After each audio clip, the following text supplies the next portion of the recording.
Dumso has had significant consequences on this country, starting from 2012. The fact that we still talk about Dumso this day clearly suggests that the problem was never fully solved,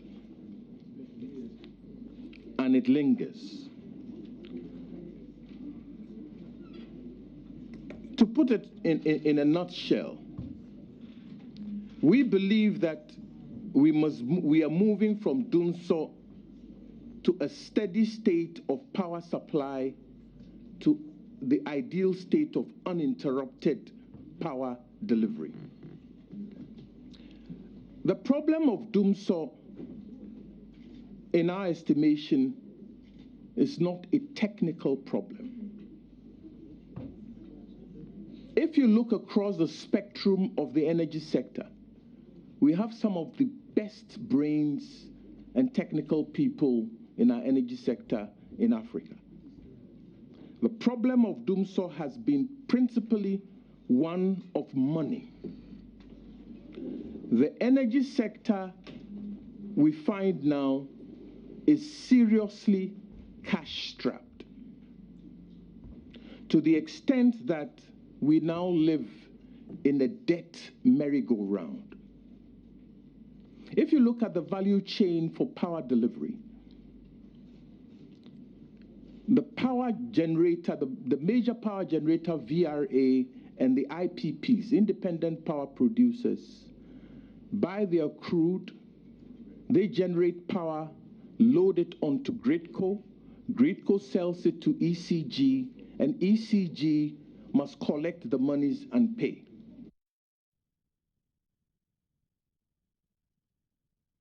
And that's Energy Minister Designate, Mr. Boakye Agyarko, as he appeared before Parliament's Appointments Committee yesterday. I mean, he was such a thorough guy. There was a lot of praises for him on social media afterwards. It was quite long. Session closed a bit after 10 p.m., but to be continued today. My guest in studio right now is the Member of Parliament for Akufo-Addo.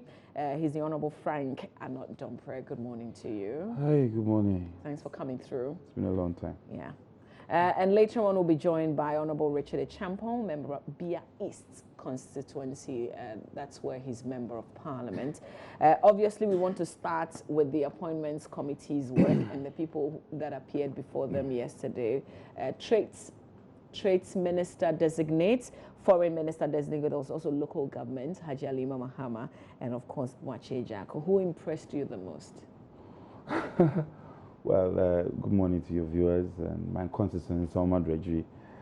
That question is difficult to be answered, particularly when you have a sea of tough and excellent nominees. It's difficult to stick your neck out. All of them did very well, extremely well. For a long time, I haven't seen these outputs at the appointment committee. It was very impressive, but I was not surprised because most of the nominees, I've worked closely with them. Honorable Nitiwa, I worked with him in Parliament. Mr. Boakye Agyarko himself, I call him the senior because I worked with him when he was a campaign manager some time back. We've done a couple of things together. I remember 2008 as a secretary to identifiable groups. He was the chairman for that group. Okay. So I know how deep he is. I know how he insists on efficient. Mr. Kenoforiata, I mean, his notoriety for investment banking. Most of them are people who have achieved in private life, and so I was not too surprised. But I must say that Mr. Agyarko, and then of course, forgive me, I didn't mention Mr. Osafo himself, the senior minister himself. Notwithstanding his age, he was still on top of issues. You could see clearly that he is a man who has shown patriotism and passion for the welfare of our country. All in all, it was excellent. Mr. Agyarko, I agree with the people posing the comment on the social media that in fact he was of a class of his own. In fact, he was the energy ministry itself, because he didn't only understand the issues, he also preferred solutions. And for me, that was very significant of all the nominees and their outputs at the vetting committee. So it's impressive, and I just pray and hope that they'll have the discipline of mind and attitude to be able to prosecute the things that he said he was going to prosecute. Most of the things he said were not things that were new, about in the energy sector, but the fact that the problem is not technical, it's financial. It's something that we know, even though occasionally we play politics with it, but it was something that we knew about it. And it's also important fact for us to recognize that he's also a financial person, knowing the technical issues and also having the financial capacity gives us the hope that he's somebody who can bring all these skills on board to be able to, essentially, the bottom line is that the country will be taken from this bottomless pit of doing so, and give us a regular supply of energy. And I see hope at the end of the tunnel if we put ourselves together and also work as individuals and not be spectators, also be be active in this social engineering process of governance. I'm sure there is hope for our country. Yeah. All right, let's take Mr. Boakye Agyarko on renewable energy. He spoke on different aspects of the sector, and here's him speaking on renewable energy. I believe that the renewable energy section will benefit more if it stayed within the energy sector or the ministry, in the sense that it can now leverage the engineering knowledge from the other sectors of the ministry. What may be required is to give it more importance and attention in terms of resource allocation and research and engineering. Indeed, there are many projects that are coming to our attention with respect to renewables, and they are encouraging. What I think we ought to do from a policy perspective is to remove the framework that forces renewables to be compared directly to, say, hydro and thermals in terms of their qualifications and their pricing. Right now, if I want to do a jet rover plant, I have to literally do the same PCOA as another thermal. And the price incentives are not there to make me want to do that. Those are the policy reforms that we ought to be looking at in order to strengthen the base of renewables and make it attractive. All right, let's box this up with Mr. Agyarko again on nuclear energy. Honorable nominee, what will be your position on nuclear power if you are given the opportunity to serve in the capacity of Minister of Energy? Mr. Chairman, indeed, just last week, there was a major conference on nuclear power in Ghana at Kwabenya. So there is a roadmap that we are traveling in order to secure for ourselves the magic of nuclear. They have laid out a roadmap for us that will see us beginning construction in 10 years hence. There are 19 benchmarks we have to measure ourselves against, and each benchmark will be approved by the International Atomic Agency in Vienna. It is our intention to move steadily along those 19 steps that will pre-qualify us.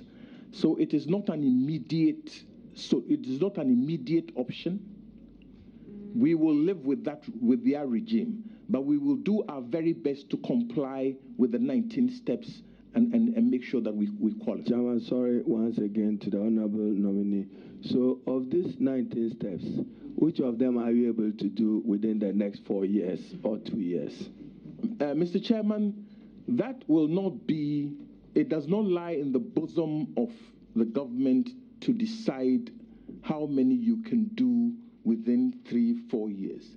It lies entirely in the bosom of the International Atomic Agency to satisfy themselves that, yes, indeed, Ghana has been able to meet its benchmarks. So how will you help Ghana to meet the benchmarks within this period? The help we can give is to make sure that Atomic Energy Commission is properly funded, Atomic Energy Commission is well staffed, that they benefit from the research that goes on globally, and that they participate in the community of atomic energy agencies and experts to leverage whatever advantages they can from these agencies. All right, and Honorable Addo, this sounds like a man who already knows what to do. I mean, well, even though he's not come from this sector. As I indicated earlier, Eastern Region, I'm very proud of him. I am not surprised because I've worked closely with him before. I'm also not surprised partly because for the past close to 8 years, he's been the main person that our president has delegated to be in charge of that sector. But credit goes to him because he's made conscious effort to study the issues and also to be abreast with what one would term as the solutions needed, practical solutions.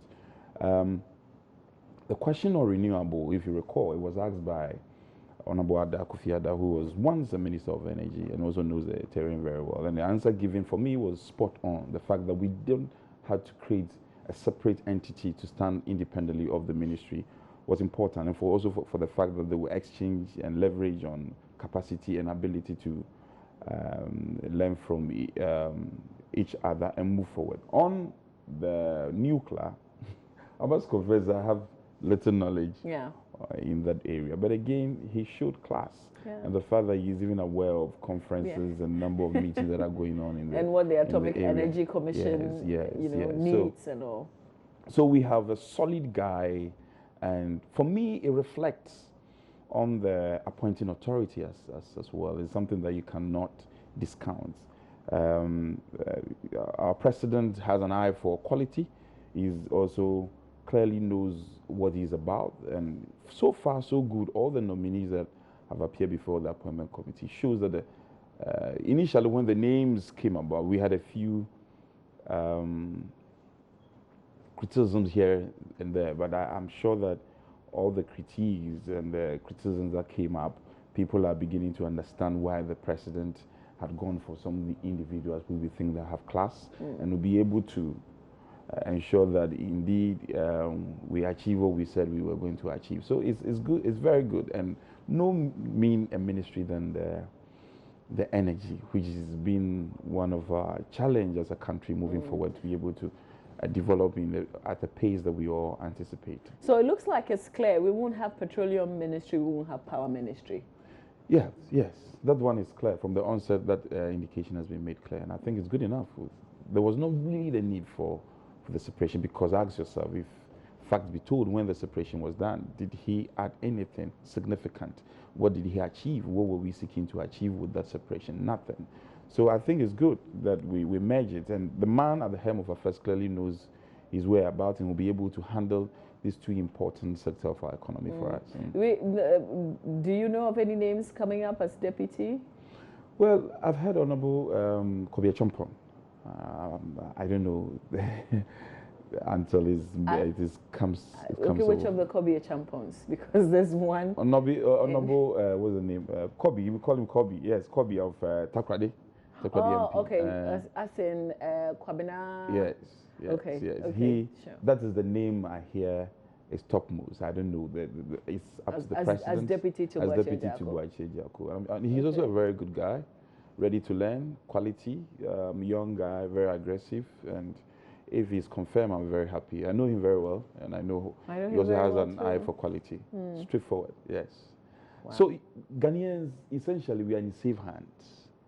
And I'm sure you'll be coming to that. Just a point. I think that our friends, our brothers in the minority, you know, at a point, as a struggle to find, for want of a better word, a battle, as a struggle to find a battle with any of the nominees. Some of the objections and criticisms for me were on the surf. They have to swim in deep waters because, look, even in the initial stages, when the criticism came that the CVs have not been received on time, I'm told, reliably informed, at the time the criticism were coming in, the CVs were actually in their pigeonholes. Beyond that, yesterday at a point, I felt that people were venting spleen and some of the body language and some of the emotions that were purgated, in my view, was not necessary because, fact be told, bottom line is that we have a job at hand to be delivered, okay? And Ghanaians have given a mandate to a certain crop of people. All the vetting committee is seeking to do is to expose the personalities we have in terms of their professional competences, what they are coming to add on to these ministries and their competences. But at a point, there was a bit of personal exchanges, which I think that we need to move beyond that. That notwithstanding, I must also doff my cap to some individuals like Haruna Idrisu and co, who asked very, very good questions and distinguished themselves on the committee. So all in all, a few things need to be watched out. And one of the MPs, forgotten his name, the committee also operates within a certain framework of regulations. And I hear him blurt out statements, and I don't know if he was listening to himself. Suhini. Yeah, that he was a member of parliament, he was also elected and stuff. I think that he should also. He's the first time. I think he's this is his first time in parliament and on that committee. Yes, it's very challenging when it happens like that. So he should, the greatest respect to him, he should be a bit patient and also pick up very good lessons from his senior colleagues. I think that when he does that, it will help him. I think one of his questions, let's come to that now, and it will be the final playback from Mr. Boakye Agyarko. This had to do with his former workplace. Let's listen. Mr. Chairman.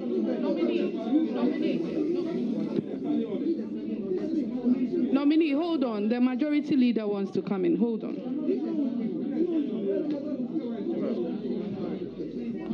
Mr. Chairman, I'm very glad that the honorable member started by saying that the Bank of New York is a large organization. The Bank of New York operates in 125 countries. The money laundering issues of 2007 and 2005 and 2007 happened in London, a totally different jurisdiction from New York, where I was. A totally different jurisdiction from where I was. If the honorable member would care to investigate the structure of the holding company, Bank of New York, New York, Bank of New York, London, Bank of New York, Brussels, Bank of New York, Mexico, don't have lateral relationships. We all report to the holding company of the Bank of New York, New York, New York. It beats my imagination, therefore, that a case that happened outside my jurisdiction and a case for which was investigated and specific individuals held accountable and prosecuted without my name ever being associated with the business becomes an issue. The Ashantis have a proverb.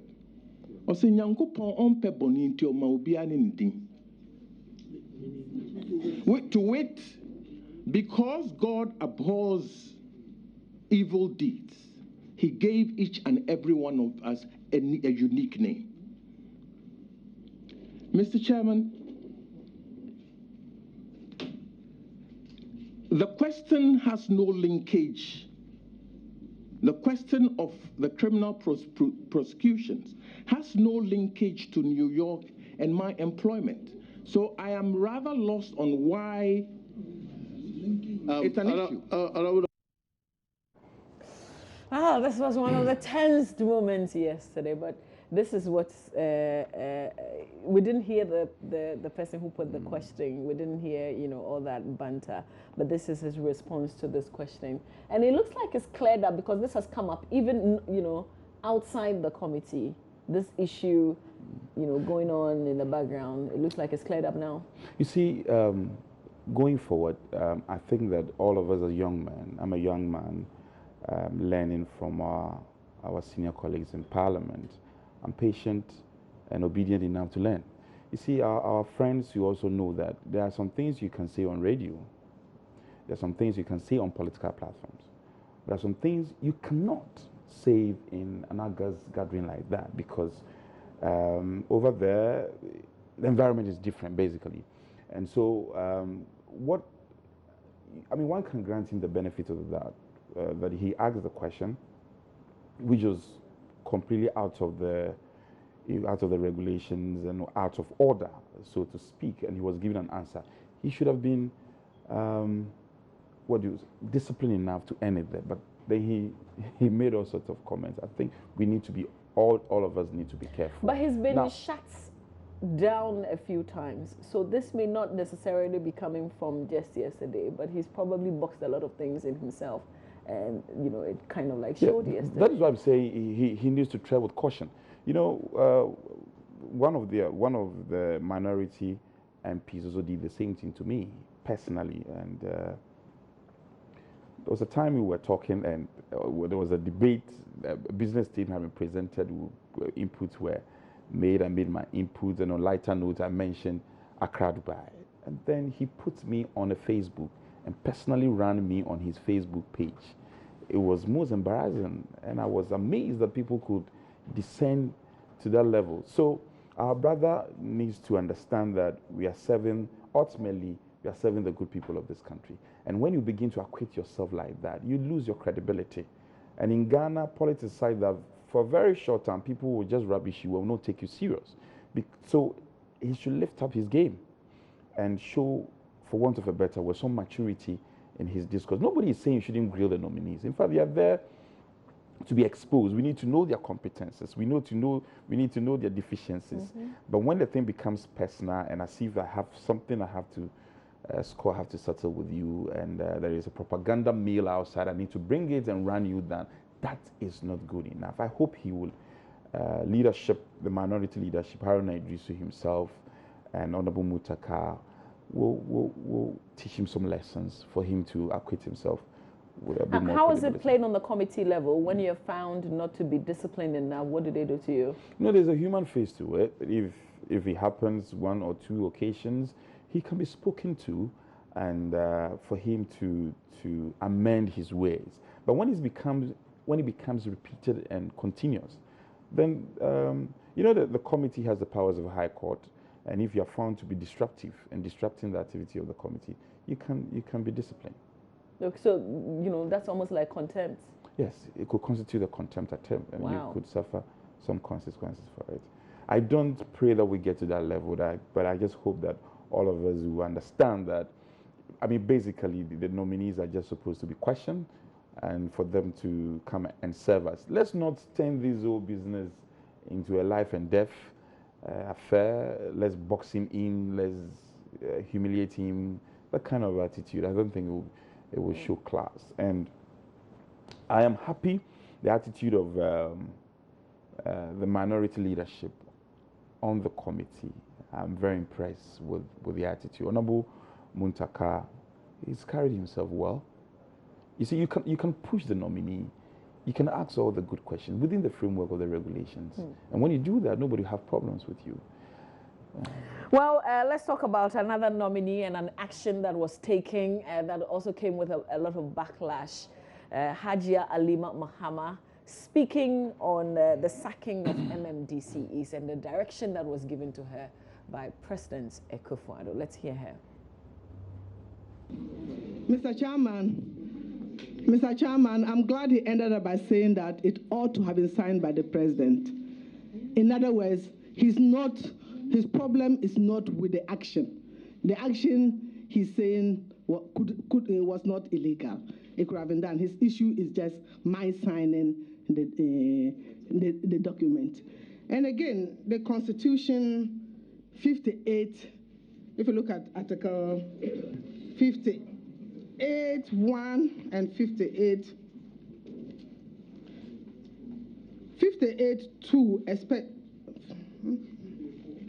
no, I'm coming. I'm looking for 58. If you look at 58(1), it says the executive authority, with your permission, please, the executive authority of Ghana shall vest in the president and shall be exercised in accordance with the provision of this constitution. Then it goes to 58(3), and it says, subject to the provisions of this constitution, the functions conferred on the president by clause 1 of this article may be exercised by him either directly or through officers subordinate to him. This is what the Constitution says. And the president, and again, you have alluded, the transitional provisions, you've referred to the Presidential Transition Act, the various provisions.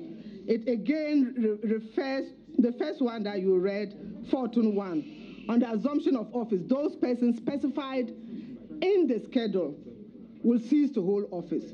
And it goes further to say that the functions, 14(2), the functions of office of a person who ceases to hold office under subsection 1 shall be performed by a person so appointed by the president for the period specified in writing by the president.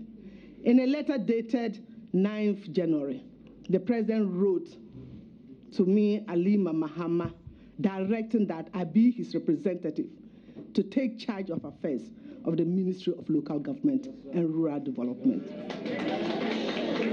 Order.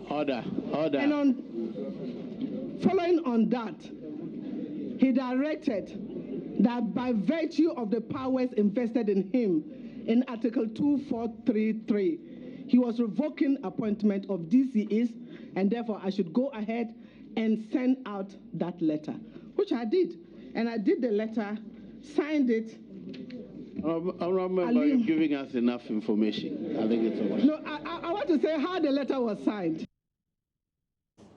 All right, so Haji Alima Muhammad there, as she also appeared before the Appointments Committee. What do you think about her? Well, you see, as I told you, all the nominees, Madam Hajia, it also reflects on the appointing authority. Again, I have known her from a distance. The day of her vetting was the day I really had a feel in terms of what she is made of. She was spot on on all the questions that were put out to her, particularly on the popular directive she gave for the MMDCs to step aside. She was able to justify it. I think she's a lawyer. She justified it in law, and she went beyond that to prove beyond all reasonable that. Again, I was particularly happy about her answer to how she was going to coordinate all the other ministries that were going to work under her, the regional integration and the likes. That tells me how deep she is. Again, she mentioned one of our key campaign promises that we're going to ensure that MMDAs were elected. She also showed the way that we have to go ahead and amend the law. And, but that's like a long-term vision. It is not a long-term. From what I hear, the new MMDAs will take office for barely 1.5 years or so, and then they will go for an election. So it's going to be done in the space of about 2 years. That's not long-term.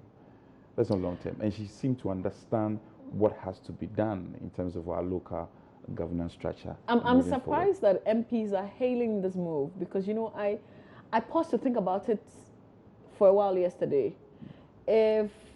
When you're in government, the DCE is your DCE, if you like, so you can coordinate well and work together.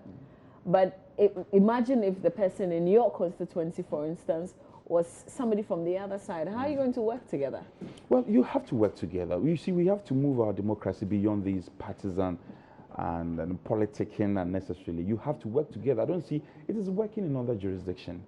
Other jurisdictions. But we haven't done that well. No, I mean, when you're in opposition, you're always, saying the DCA is using the funds to do things that will benefit his party and all. There are all sorts of allegations. You see, the average Ghanaian is wiser now politically than before. And it is also important we recognize that it's something that we have not started. We cannot draw lines and conclusions starkly on it. For me, it is important that they are elected. Because what happens is that even the jobs that are supposed to be done by the MCs, they say the MP has to do it.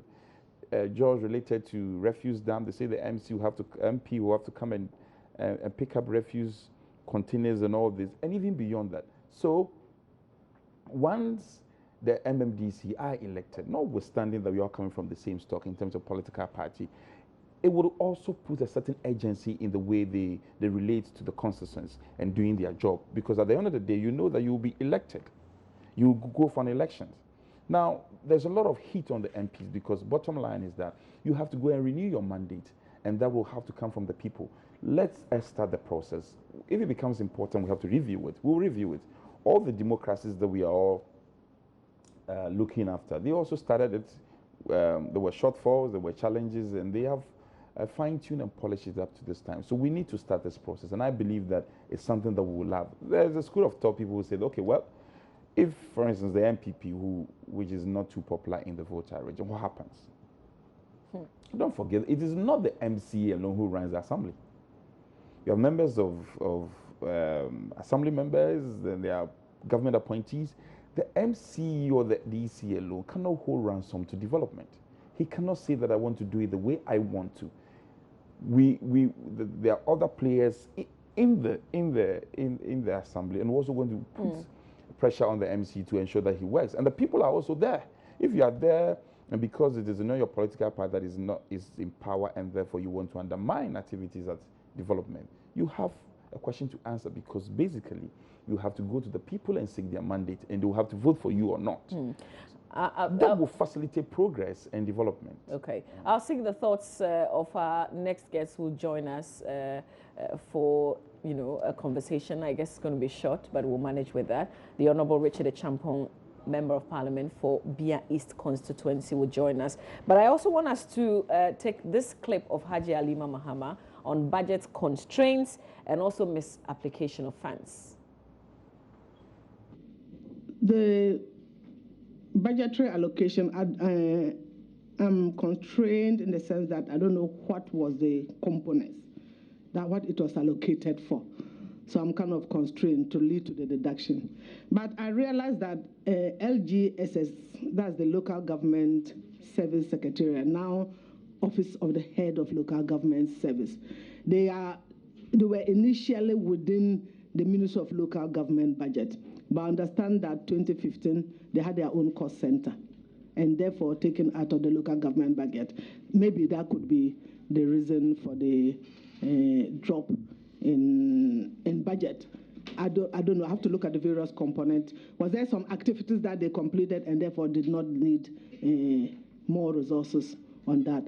But definitely, local government is an area that covers the whole nation, and it requires a budget to follow up and support, especially in areas of urban development. Urban development is also key in the area of, previously in the area of sanitation. There were so many areas. So I don't know whether the sanitation component was also taken out. There are so many variables.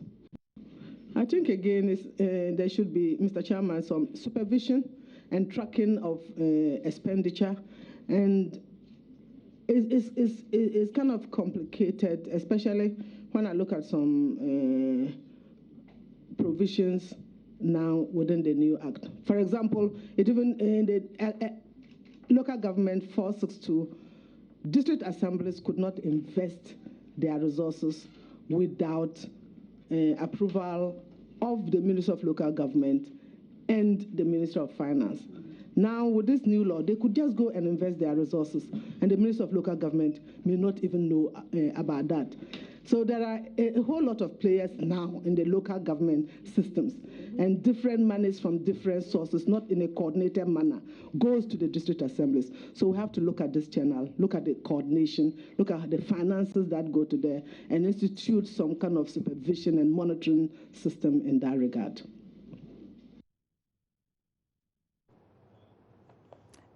AM Talk right here on the AM show. The Honorable Frank Anodon Press, Member of Parliament for Nsawam Adwejiri, and Honorable Richard Echampong, Member of Parliament for Bia East constituency. They are my guests here on AM Talk. I've got to say good morning to you.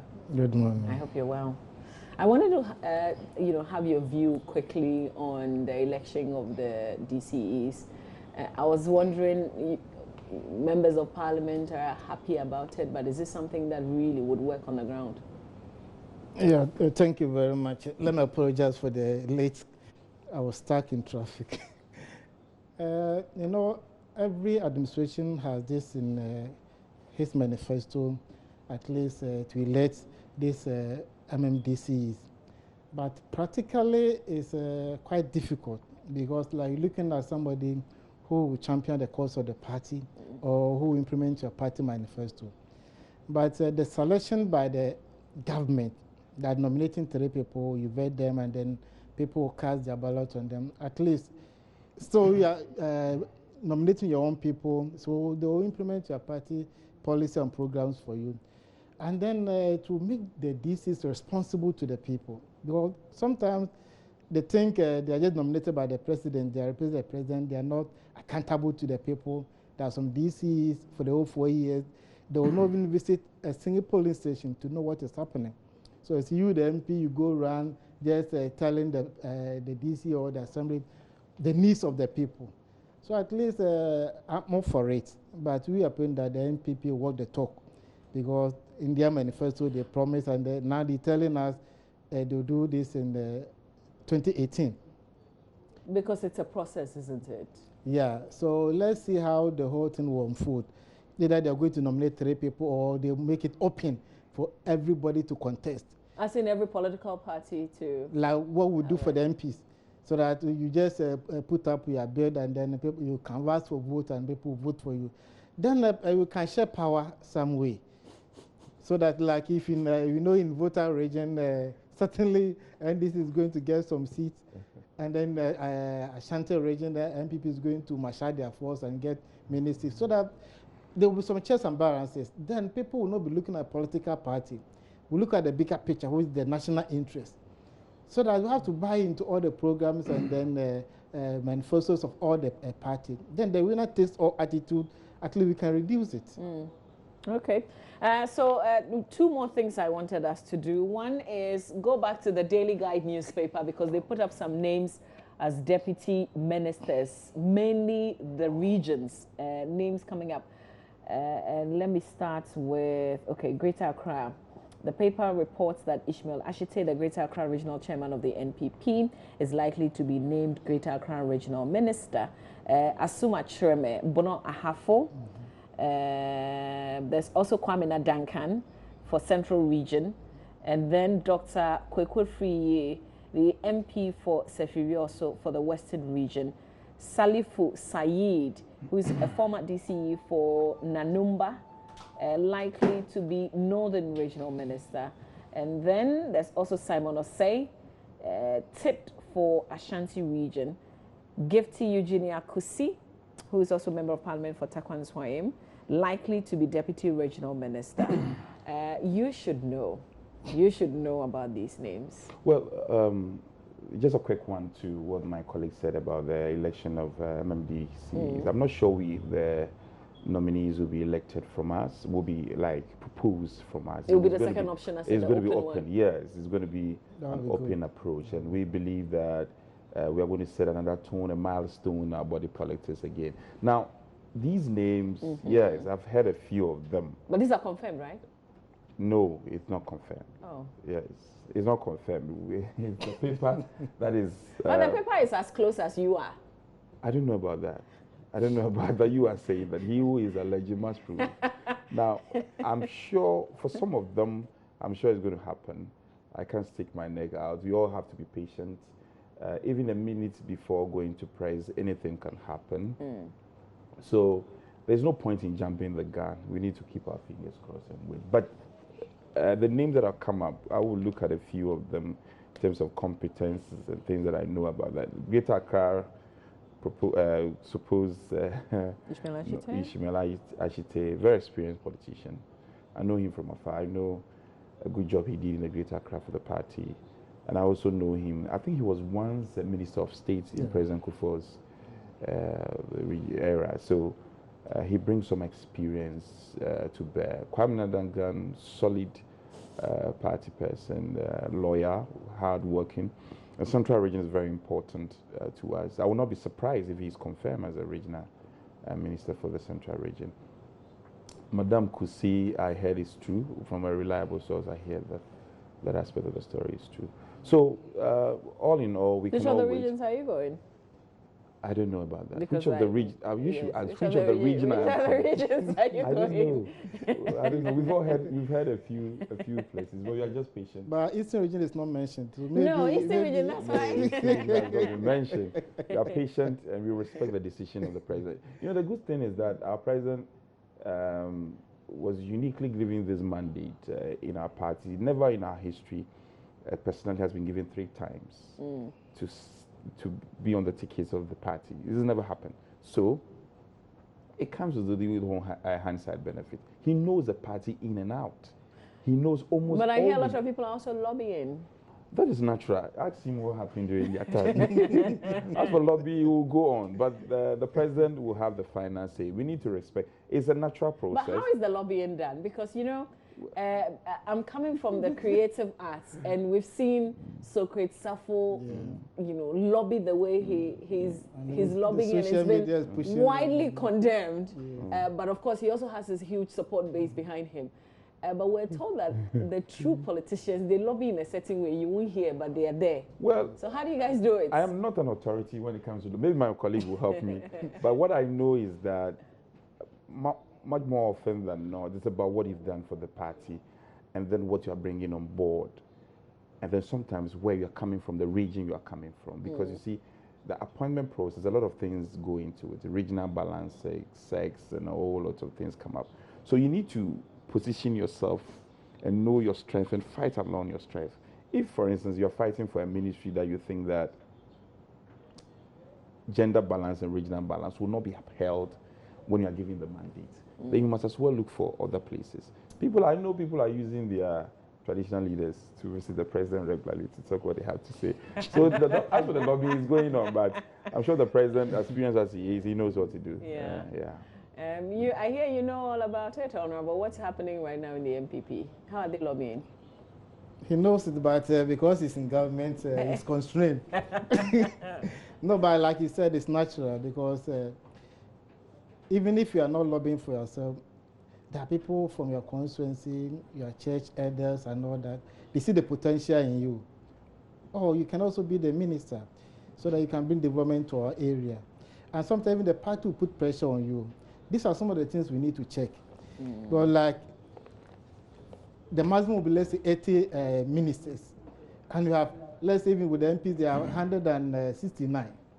So even all of them cannot be ministers and deputy ministers.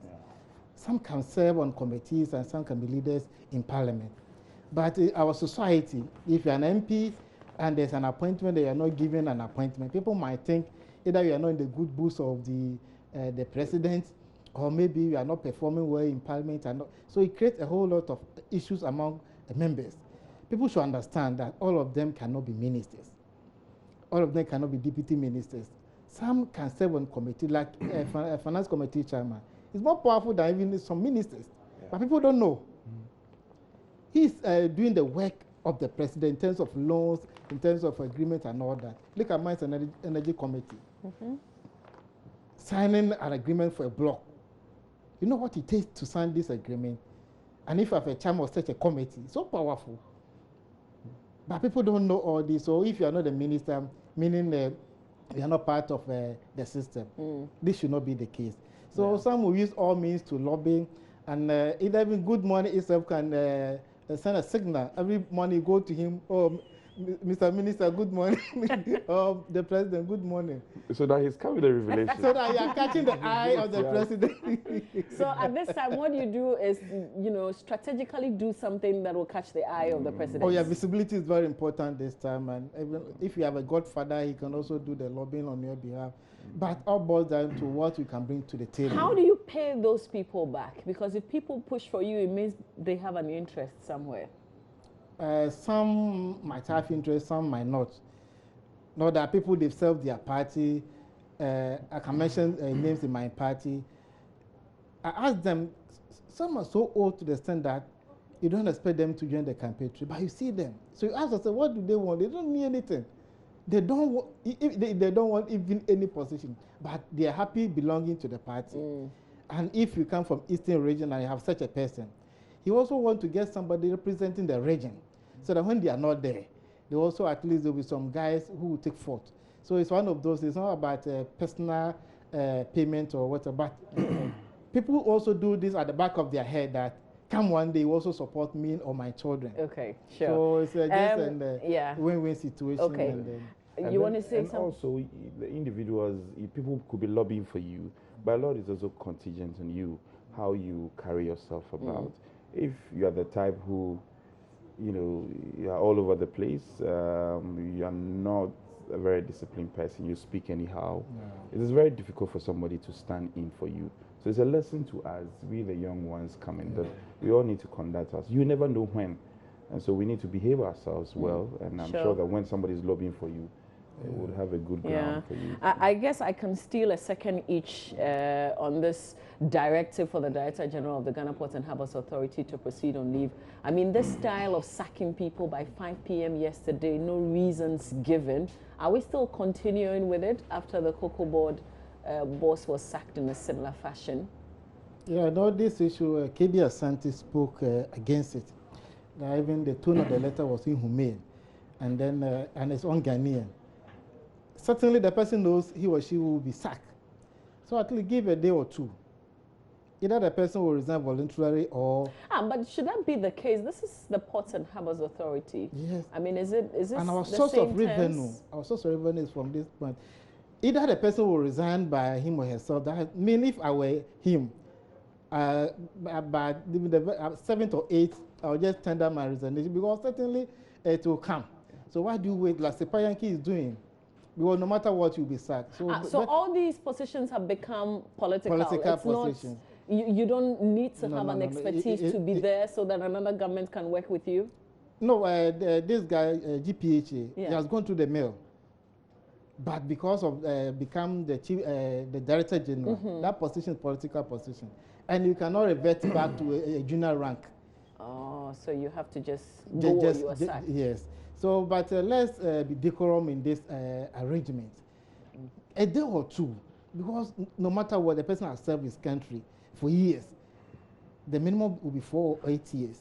So give some respect, so that at least he also feel that I have contributed to building a better nation, so that in future we will not repeat those. These are the issues that are coming up after these elections. You scratch my back, I scratch your back. And people are referring back to 2001. They did it to us, so we are doing it to it will not augur well for the nation. I'll take your final take quickly on this. Let me congratulate the regional minister designate for Western region. You know, Dr. Friye, he's fought hard since '96. He wanted to become an MP, but God being on his 2016, he's be able to win the seat for Sefiyo also. So at least he has been a regional minister before, health minister under President Akufo. So he worked it. Okay. And then he's from our region, so at least let's see what he's going to bring to the table. The lobbying has started with you here on the show. Okay, quickly on the GPHA. The lobbying will always happen. We are all one people. I recall I used to visit Honorable Jinapo and beg him for street lights. I'm sure this time he will also visit me. And all of us will work together. Mention your portfolio so that we will all come up. I didn't know yet. Now, on this GPA thing, you see, facts be told, I think we've been humane in our approach. Since when did we take over the reins of governance? This has been more than 2 weeks now, okay? The boss has been there all this while, okay? let me say that I am not one of the people who subscribe to the idea of this thing happened last 4 years, let's also do the same to them. It doesn't help. But intelligence that we're also picking from the GPHA is not good enough. It is not good enough. I don't want to come and, allege all sorts of things, but fact be told, there were things happening at the sector which was not good enough. And it's a very important sector. That is, a lot of our revenue comes from this place. So for him to have been written to, after all these while, please, to have been written to, for him to vacate his position, I think is normal. It is, there's nothing harsh about it. The now, ultimatum. Well, I haven't seen the ultimatum, but even if the ultimatum was 5 attached, p.m. yes, granted that the ultimatum was attached, he's been there for all these years, all these while after a change in government. We have respected, we'll give him space, haven't we? 2 weeks is good enough. All right. I think that we need to move ahead and then put this behind us. Okay. I doff my cap to Mr. Sipayanki. They all know that these positions are political appointments, and sometimes you don't need to wait for you to be written to. No, right. but I know for thank you smooth for your transition, sometimes people can willingly give vital information for the success of the organization. But if they are more treated, they will take all the necessary things they keep with them as some well. information to All themselves. Right, but we this is have not to more wrap up. treatment. We have to wrap up This here. is not more treatment. I'm grateful. But I agree with you on that point. I'm grateful that you could make it finally. Yeah, thank you very much. Mr. Richard Champong and Mr. Frank Anodompre.